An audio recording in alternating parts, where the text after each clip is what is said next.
சாப்பிட்ட கஞ்சி இங்கே வரத்துக்குள்ளே சரி சாமி. இடியே ஆனாலும் தாங்கி கொல்லும் இதையும்.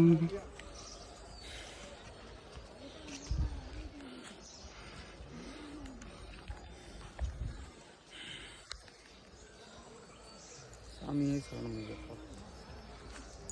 அதுதான் மலை ஏற்றம். அப்படியே ரொட்டேஷன் பண்ணுங்க கேமரா.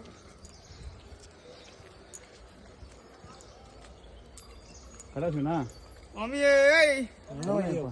சுவாமியே சரணமையப்பா. சுவாமியே சரணமையப்பா. ஏற்றமே சரணமையப்பா. நம்மளை இறக்கமே சரணமையப்பா. சுவாமியே சரணமையப்பா. சுவாமியே சரணமையப்பா.